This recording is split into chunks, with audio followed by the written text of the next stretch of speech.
A research vessel sets off on a high-stakes mission to the North Pacific for an ecological survey. Sophia is in charge of the operation. Their objective is to track a shark equipped with a GPS tracker. Little do they know that everyone on board is about to risk their lives for it. As 14 members dive into the depths of the ocean, a brutal massacre begins. Sophia detects the target using sonar and quickly closes in. But what no one could have anticipated was that in the blink of an eye, the shark grew from 2 meters to 7 meters in length. Sophia's eyes widened in shock as she stared at the screen, sensing that something was terribly wrong. The sheer size of the shark left everyone frozen in fear. But one team member decided to attempt another marking. He slowly approached the shark and fired a signal flare. In an instant, the signal successfully remarked the shark. But the 4 team members were met with a furious counterattack. Witnessing everything, Sophia was frantic with worry and grabbed her weapon to rush to their aid. However, just as she submerged into the water, she suddenly saw the dismembered limbs of her teammates. Sophia realized that everyone might have already perished and quickly surveyed her surroundings. At that moment, the shark, covered in fishing nets, suddenly burst out and dragged her toward the abyss. As the pressure around her increased, Sophia's eardrums burst, instantly bringing her back to her senses. Sophia frantically cut the fishing net wrapped around her ankles,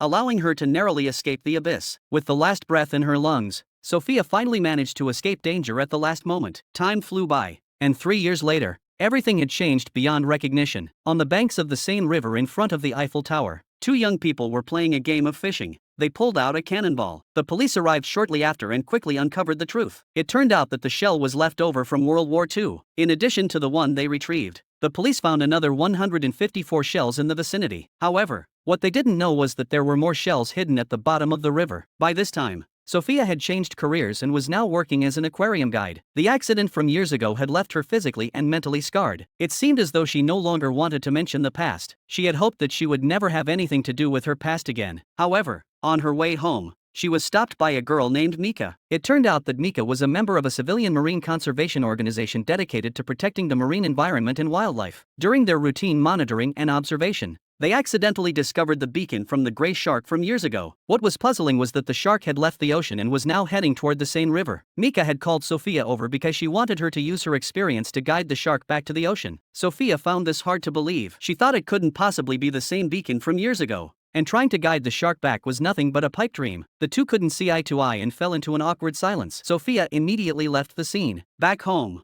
the horrific scenes from 3 years ago flashed before her eyes as if they had happened yesterday. This prompted Sophia to open her long-dormant computer. However, when she activated the shark's beacon, she indeed saw the gray mako shark near the Seine River, heading toward the city center of Paris. It seemed Mika and the others were right, and this sent Sophia into a panic. If the shark wasn't eliminated promptly, those who frequently swam in the river would be in danger. To confirm the shark's presence, Sophia followed the beacon to the riverbank. Normally, gray sharks couldn't survive in freshwater, so maybe the beacon had come loose and drifted here. Soon, she arrived at a homeless shelter but didn't see anyone. At that moment, a small dog was barking wildly at the river, as if its owner had fallen in. The sharp-eyed Sophia quickly realized that if the beacon had come loose, it wouldn't have drifted upstream, and various smells confirmed that there really was a shark here. The next day, Sophia returned to the riverbank to observe and found that the shark was still lurking nearby. Just then, a call came in. It was the river police who had recovered a body. The river police are primarily responsible for patrolling and managing the Seine River. They immediately arrived at the scene to investigate,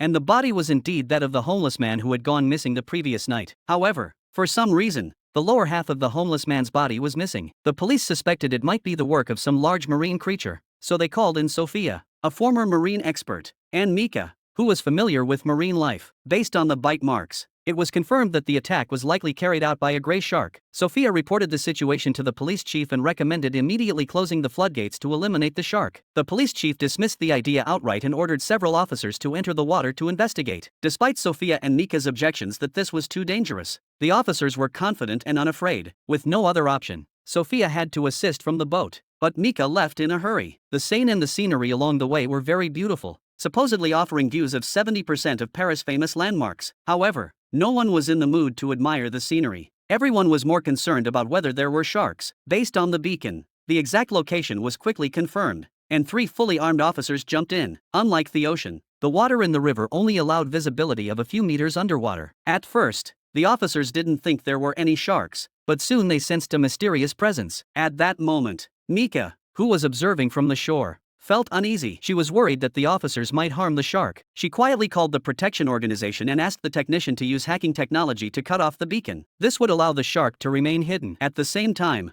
Sophia lost the signal and hurriedly alerted the police to inform those below. Moments later, the 3 officers safely returned to the boat. Although no one saw the shark, its presence was confirmed through the sonar system. After returning to shore, Sophia was puzzled because the beacon couldn't have disappeared on its own. It wasn't until she saw Mika in the distance that Sophia finally understood everything. Sophia immediately went to the Marine Conservation Organization and confronted Mika about why she had done this. Mika explained that it was all to protect the shark and that she wanted to rally everyone to take action. Sophia was speechless. Protecting marine life was one thing, but this was a shark that threatened Paris. Meanwhile, the police officer reported to his superiors that there was a shark in the river. He believed they should follow Sophia's advice and immediately investigate and eliminate the hazard. Upon hearing this, the police chief couldn't help but feel a headache coming on. A triathlon swimming event was about to take place here. Journalists and athletes from all over the world would be coming, so it was impossible to seal off the entire riverbank now. Additionally, he didn't have the authority to make such a decision. The only option was to consult the mayor. The next morning, the police chief brought Sophia to visit the mayor, but the mayor ignored them. He was more concerned about the competition in a few days, which was a face-saving project costing 170 million euros. Moreover, it was Paris's showcase to the world. If anything went wrong at this critical moment, he wouldn't be able to continue as mayor. Sophia warned that if they ignored her advice and proceeded with the competition, it could turn into a massacre. The mayor retorted, "I don't care about that. Even if something goes wrong during the competition, it will be the fault of the river prison police." Seeing that it was impossible to persuade the mayor, the police chief and the others left in anger. Since the highest authority did not agree to seal off the river area, everyone prepared to use their own strength to destroy the shark. However, just as everyone was preparing to take action, an emergency situation suddenly arose. The technician who had turned off the signal came over and said that she had reactivated the signal, but she saw the shark swimming into Paris's underground reservoir. What worried her even more was that Mika had already confirmed the shark's location. The technician planned to take several dozen fans with her that night to try to guide the shark. She thought of the murder committed by the gray shark and rushed over to seek help. That night, Mika indeed brought a large group of fans to the underground reservoir. She intended to use the sonar system to guide the shark back to the ocean. Everyone admired Mika's courage and determination, but little did they know that the danger ahead was beyond imagination. Meanwhile, Sophia and the police were on their way. They passed through the long underground tunnels. Then they arrived at Paris's famous Empire of Death. Because Paris had almost completely hollowed out the area beneath the city during its early construction, forming a complex underground world. Later, Paris couldn't build skyscrapers, so cemeteries became extremely crowded. As a result, people began transporting the remains to the underground. Later, with the completion of the Seine River,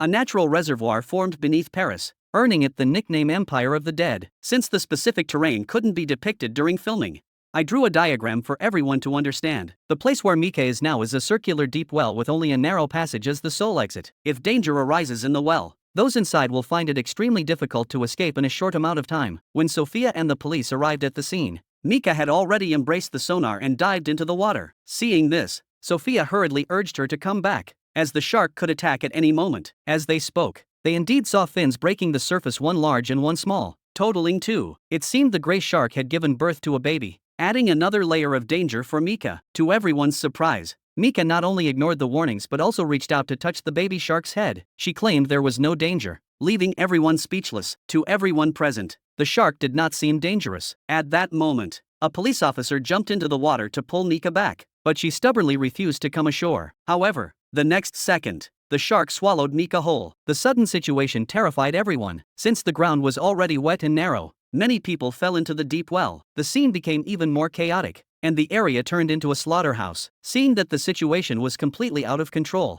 the police officers instinctively drew their guns and fired at the shark. However, the weak bullets had no effect. At that moment, the only exit became everyone's hope. Everyone swam frantically toward the exit. Looking at the chaotic scene before her, Sophia's eyes were filled with sorrow and helplessness. The accident resulted in 12 deaths. At that moment, Parisian hospitals were filled with injured people. In fact, this tragedy could have been completely avoided, but some people always underestimate the power of nature. After the incident, the police conducted an on-site investigation at the deep well and discovered new information. Upon seeing a dead baby shark, Sophia couldn't help but fall into deep thought. She took the shark's body back for research, and the truth finally came to light. It turned out that the gray mackerel shark had adapted to freshwater due to a bodily mutation. It had accidentally swum into the Seine River, leading to today's tragedy. However, when the shark's abdomen was cut open, dozens of tiny fish larvae emerged. This was clearly against nature. as shark pups should not be pregnant. Sophia exclaimed that the gray mako shark had evolved and even developed into a single-sex reproductive species. This also explained why it had grown so rapidly. It was a mutant. Additionally, the shark swam to the deep well to give birth. This means that the deep well is the shark's old nest in the Seine River. We must eliminate this large shark immediately. Otherwise, it will reproduce endlessly and overrun Paris. The police chief then brought Sophia to visit the mayor again and explained the situation in detail. However, the mayor remained unyielding and even accused the river police of being incompetent. Seeing this, Sophia could no longer contain herself. She harshly scolded the mayor, urging him to reconsider. She reiterated that if the competition continued, the consequences would be devastating. The mayor dismissed her claims with disdain and ordered the police chief and others out of the office. To prevent panic among the citizens, the mayor issued a public statement through the television, claiming that the so-called shark did not exist. The 12 victims from the previous days were also unrelated to the shark. She urged everyone to focus on the upcoming triathlon instead. With only one day left before the race, the river police were ready to give up. At that moment, Sophia quietly approached the best officer and persuaded him to rally the team. If they let the shark go unchecked, tomorrow's race could turn into a tragedy. After much consideration, the officer agreed with Sophia's advice. Immediately, all the river police officers unanimously decided to take matters into their own hands and eliminate the damned shark. Although the task was extremely dangerous, as police officers upholding justice, how could they stand by and do nothing? Following Sophia's suggestion, their plan was as follows. The first team would arrive at the deep well through the previous entrance. They would then jump into the well, dive 30 meters to the bottom, and swim through a 20-meter-long passage. This would lead them into a highly sealed underground crypt where they could set up explosives. They would then use sonar to lure the shark closer. Once the shark was stationary, they would detonate the explosives, destroying the crypt. The collapsing structure would seal both exits, trapping the shark inside. At the same time, everyone swam out through another 80-meter-long passage, and outside was the wide Seine River. The second team was waiting on the river surface to provide backup in case of any unexpected incidents. Such a meticulous plan left no room for objection, so they began the actual operation the next day. This day was the official day of the Ironman triathlon in Paris, so they had to complete the mission before the race began. Given the tight schedule, the first team was led by Sophia. The four of them hurried to the deep well and carefully descended 30 meters to the bottom. After swimming through a 20-meter-long passage, the underground tomb suddenly appeared. The bomb placement went smoothly, but an unexpected problem arose when trying to attract the sharks. A teammate lit a flare to improve visibility, only to discover that it had attracted not one shark but hundreds of them. In just one day, the gray hammerhead sharks had produced so many babies, it seemed their growth rate far exceeded expectations. Seeing this, the team wasted no time, quickly lowering the sonar device and preparing to evacuate. Just then, several sharks suddenly launched an attack, devouring one person in mere seconds. Seeing that the teammate's remote control device hadn't been activated yet, a police officer bravely swam over. But just as he picked up the equipment and activated it, he too was torn to pieces by the approaching sharks. As the bomb began its countdown, Sophia pulled the last police officer to safety and hurriedly retreated. Just as the two emerged from the grave-like formation, a massive explosion erupted behind them. Meanwhile, Paris was hosting the 2024 World Triathlon Championship. Citizens rushed to the banks of the Seine to watch and celebrate. Journalists and athletes from around the world gathered in a grand procession, creating a spectacular scene. At that moment, the mayor emerged under the spotlight. This event was sure to boost her political career. After a passionate speech, the mayor fired the starting gun. Hundreds of athletes jumped into the water, their enthusiasm high, unaware that danger was approaching. Meanwhile, a kilometer away along the Seine River, the second team successfully retrieved Sophia and the police officer. They thought the mission was complete, but Sophia dived back into the river to confirm that the exit had completely collapsed. When Sophia saw the pile of rocks tightly packed together, she finally breathed a sigh of relief. However, the next second, the gray hammerhead shark burst out. Clearly, the collapse was not strong enough to trap this mutated shark. At that moment, Sophia was utterly discouraged, but she dared not move an inch. The gray hammerhead shark circled Sophia once before charging toward the Seine River. Sophia realized that the people outside were in danger. Just as she was about to board the second team, an unbelievable thing happened. The gray shark suddenly charged at the dinghy like it was kicking a ball. It seemed to be deliberately teasing Sophia. Fortunately, Sophia and the police officers survived. They struggled to climb onto the floating motorboat. Strangely, the shark did not continue to attack Sophia but swam toward the direction of the race. A few minutes later, the lively race began to go awry. Someone suddenly disappeared, followed by more screams. By the time the referee finally noticed the shark, it was already too late. The terrifying scene shocked everyone, and everyone began to scream. The scene descended into complete chaos, and no one dared to stay any longer. As more and more people lost their lives, the joyful race had turned into a massacre. Looking at the horrific scene before him, the mayor was so terrified he had wet himself. At that moment, the security forces intervened. They were all highly trained and remained calm, firing relentlessly at the shark. However, the gray mako shark's strength was beyond imagination. Even Sophia's bomb hadn't killed it. So how could bullets now stand a chance?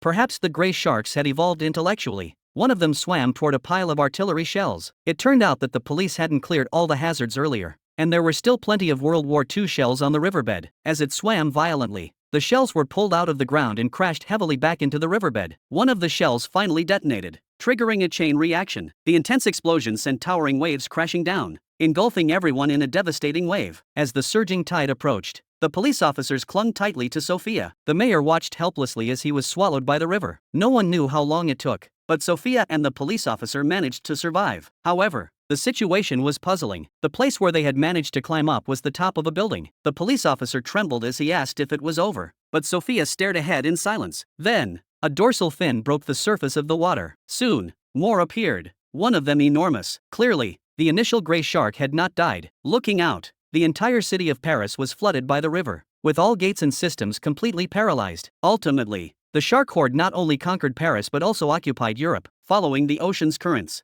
they went on to conquer other parts of the world.